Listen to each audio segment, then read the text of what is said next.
आप देख रहे हैं इंडिया न्यूज 13। चलिए देखते हैं उत्तर प्रदेश की फटाफट बड़ी खबरों को।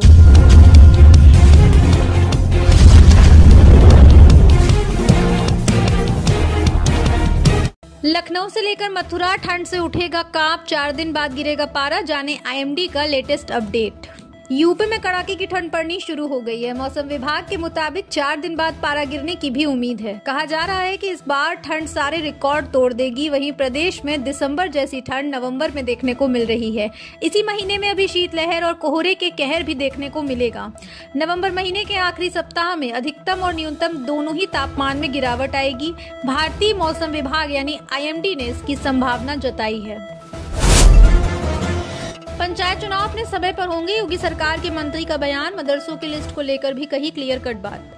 उत्तर प्रदेश के मंत्री ओम प्रकाश राजभर ने कहा कि एटीएस को मदरसों की सूची जल्द सौंपी जाएगी और जांच में पूरा सहयोग किया जाएगा।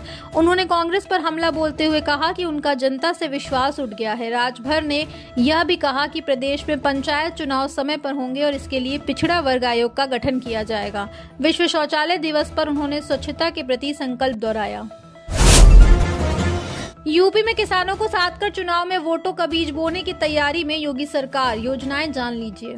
उत्तर प्रदेश की योगी आदित्यनाथ सरकार ने किसानों को आगामी चुनाव से पहले एक बड़ी सौगात दी है। सीएम योगी आदित्यनाथ ने बुधवार को सिंचाई एवं जल संसाधन विभाग की विस्तृत समीक्षा बैठक के दौरान 95 नई नहर एवं सिंचाई से संबंधित परियोजनाओं को हरी झंडी दे दी।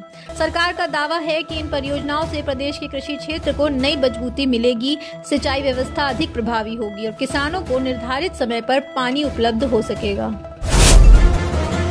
राशन कार्ड नहीं तो भी टेंशन नहीं, फैमिली आईडी बनेगी आधार कार्ड का विकल्प, मिलेगा योजनाओं का लाभ। बांदा में फैमिली एक पहचान योजना के तहत राशन कार्ड से वंचित परिवारों के लिए फैमिली आईडी जारी की जा रही है।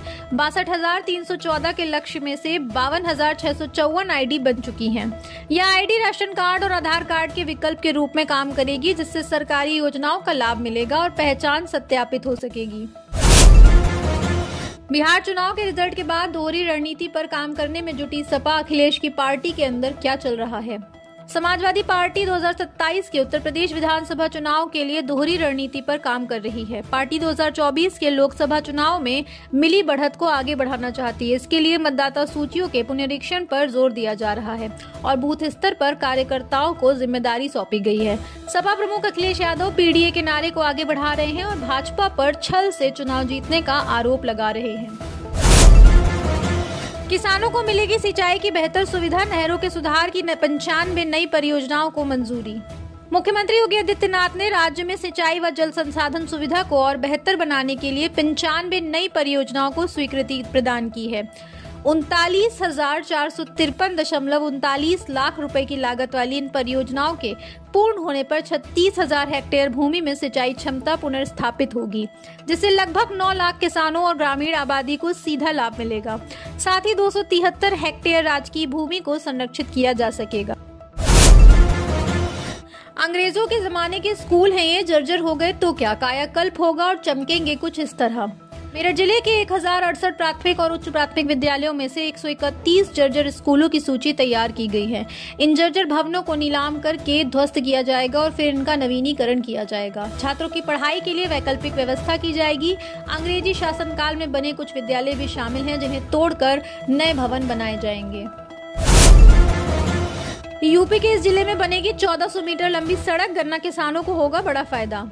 लखीमपुर के गन्ना किसानों के लिए 1400 मीटर सड़क निर्माण का प्रस्ताव 99.49 लाख की लागत से शासन को भेजा गया है। डीसीएम शुगर मिल की पहल से परियोजना आगे बढ़ी है। यह सड़क बनने से किसानों को राहत और दुर्घटनाओं में कमी आएगी। यूपी में मदरसों के लिए नया नियम, एटीएस को देनी होगी सभी छात्रों और मौलानाओं की हर जानकारी। यूपी सरकार ने प्रदेश के सभी मदरसों में पढ़ाने वाले मौलाना और छात्रों का पूरा विवरण अब एटीएस को सौंपने को कहा है। दिल्ली ब्लास्ट के बाद एजेंसियों ने सुरक्षा जांच का दायरा बढ़ाते हुए मोबाइल नंबर, आधार और पहचान संबंधी दस्तावेज जमा कराने के निर्देश दिए हैं। कई जिलों में इस काम को शुरू भी कर दिया गया है। वहीं इंटीग्रल यूनिवर्सिटी के शिक्षकों और बाहरी व विदेशी छात्रों का रिकॉर्ड भी जांच एजेंसियों ने मांगा है। किसानों को पीएम मोदी का बड़ा तोहफा, खाते में आए 2-2 हजार रुपए, आपको पैसा मिला या नहीं? 19 नवंबर बुधवार को पीएम मोदी ने किसानों को बड़ा तोहफा दिया है। आज किसान दिवस के इस खास मौके पर प्रधानमंत्री नरेंद्र मोदी ने पीएम किसान योजना की 21वीं किस्त के तहत 9 करोड़ से ज्यादा किसानों के खाते में 18,000 करोड़ रुपए भेजे हैं। आपके खाते में ये पैसे आए या नहीं, इसकी ऑफिशियल वेबसाइट पर जाकर आप चेक कर सकते हैं। आप देख रहे हैं देश का number 1 Hindi news channel India news 13, मतलब भारत की आवाज।